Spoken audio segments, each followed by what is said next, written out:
Greetings and salutations, people of the internet. I'm Eviscerator Mark II, and welcome back to Yeast Origin.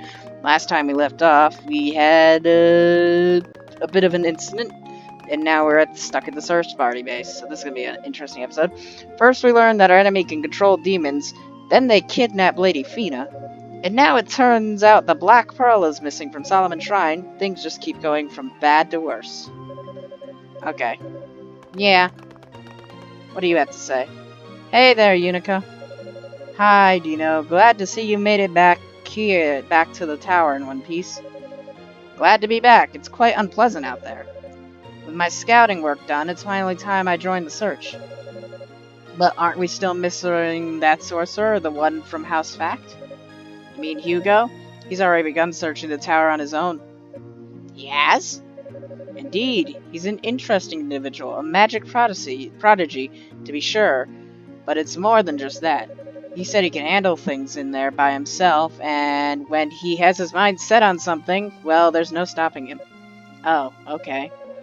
Maybe if he were there instead of me, Lady Fina wouldn't be in this mess. No. At any rate, with every member of the search party accounted for, I'm free to participate myself. Wish me luck. Ah, good luck then. Okay, Hugo Vax. You might run into somewhere. No, it wouldn't have been any different, because that scene plays out the same with Hugo. Spoiler. Why would the goddesses have taken the Black Pearl? I can't even begin to imagine what sort of situation would be so dire as to warrant such bizarrely destructive behavior. Yeah. There's one thing I can say for sure, though. I believe in Ladies Rhea and Fina with all my heart, and I'll do everything in my power to help bring them home safely. Okay. Yunica, is something the matter? Oh, I'm sorry, it's nothing really. If it makes you feel any better, I have doubts as well. I serve as caretaker to our ladies, yet never once did I see this coming. I cannot help but to think that if I had more power or greater insight, I may have been able to prevent all this. Just as you and Rico are always compared to your grandfathers, I too feel as if I can never live up to what's expected of mine. Father Superior. I know you feel defeated, but believe me when I tell you that it really does heal all wounds, even those of the spirit. For now, I would suggest you put all what-ifs and conjectures from your mind and simply rest. Give yourself that time. Yes, Father Superior, thank you so much. I'm like an open book, I guess. It's so embarrassing. Okay. So, well, what do we need to do now? Can I? If I go anywhere, I'll just get in everyone's way. I should stay put. Okay, so... Alright, so we need to figure out what we need to do. Oh, here we go. I figured it out. What am I even doing here? Alright. I'm way out of my league, and I'm holding everyone else back. I don't know why I ever thought I could help protect the goddesses when I can't even use magic. Lady Fina would be so ashamed of me. I mean, you did a great job so far. You took out 2 very powerful demons and managed to beat one of them in fight. Ah, Rhea, you're back. Fina, what happened? I heard you sent away his knights that came to investigate. Yes, well, there was no need for them anymore. You see, I caught the trespasser myself. You did? Haha, quite a feat, wouldn't you say? Alright, you, there's no need to hide. Come out here and face the music. Hi. Well, well. You're the cutest little trespasser I've ever seen. What's your name? Yunica Tova. Tova? Yes, she came here with her grandfather, but apparently got separated from him. Fortunately, she was lucky enough to wander all the way into our little sanctuary. Aha, I see. I'm sorry, goddesses. There were knights everywhere, and I just got scared. It's quite alright, Yunica. We're glad to have you as our guest. Huh? Fina, would you please prepare us some tea? Of course. We must always show hospitality to our guests, especially the little ones. training with your father.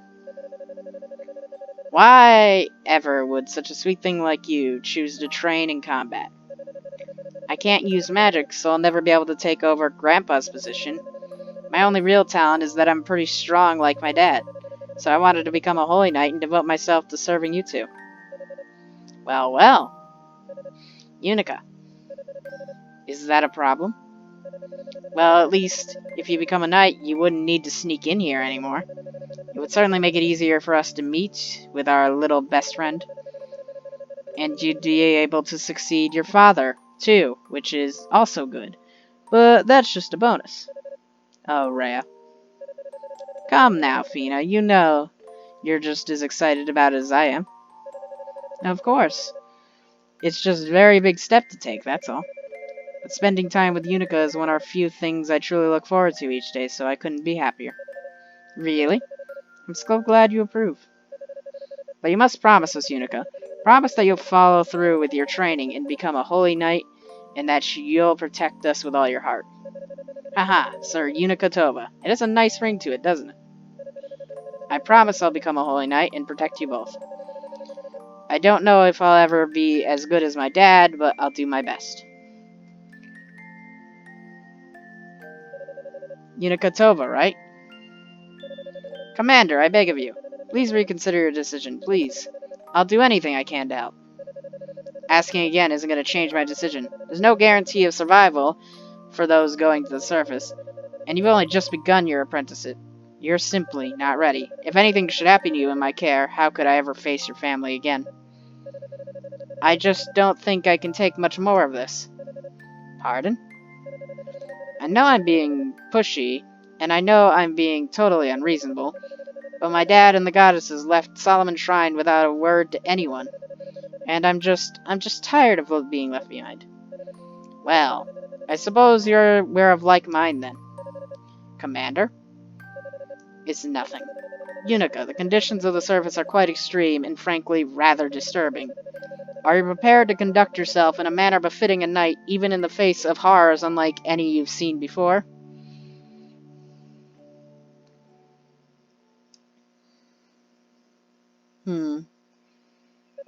Hey, Yunica. Oh, hi. Roy. I wanted to talk with you. You got a second? Sure, what is it?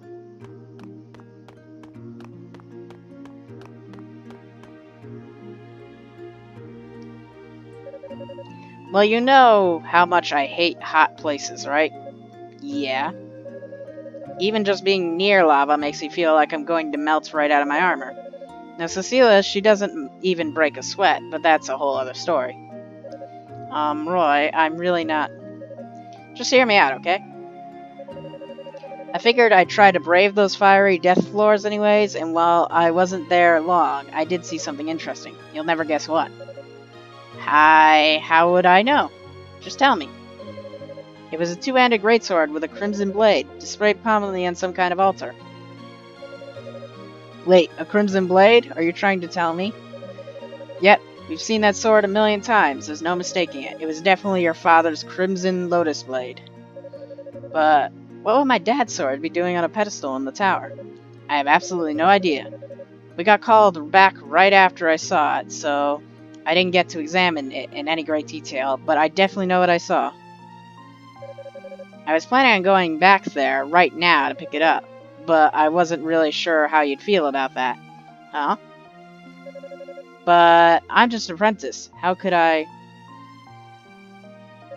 Oh, cut the crap already. Don't be such a drama queen. You made it halfway up the tower with absolutely no backup. And nobody ever said you weren't qualified to be here but you. You need to stop moping and do what you do best. Hit things really hard and stumble your way to success. Hit things and stumble.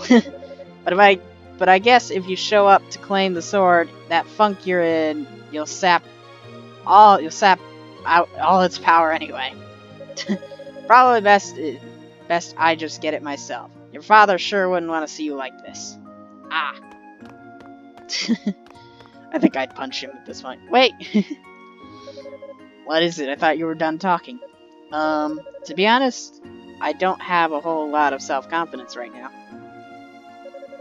But I still want to be the one to take my dad's sword. I mean, I'm his daughter. Man, you're easy. I played you like a deck of cards. But I knew you'd come through.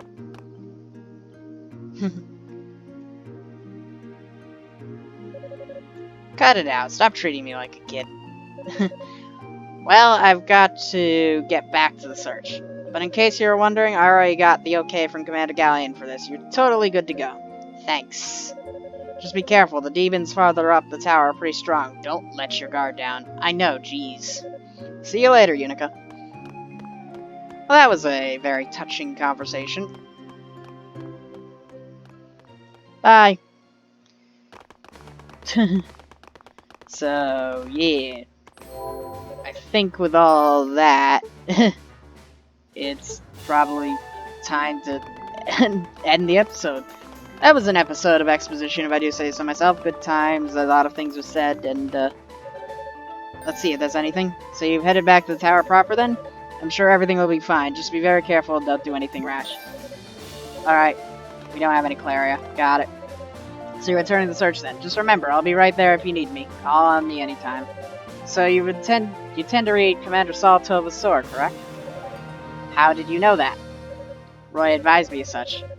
He may be a new recruit, but the lad has sharp eyes and a sharper mind. He's very perceptive and quite sensitive as well. And most importantly, he's a good friend to you. He is. Yes, he is. And I advise you never forget that. Good friends are more valuable than any treasure. I shall be here praying for your victory and safety. Go now and reclaim your legacy. Okay. While I was searching for everyone, I had a chance to survey the surrounding area. The land is absolutely devastated, excepting only the immediate vicinity of the rhoda trees. It's all been utterly annihilated. If we were to lose the goddesses and the Black Pearl, the same thing could happen to Solomon's Shrine. We must do everything in our power to prevent such a sad fate from coming to pass. Okay. So yeah, next episode, we retrieve the sword. So, until then, I've been Eviscerator Mark II. This has been Origin. Have a wonderful day.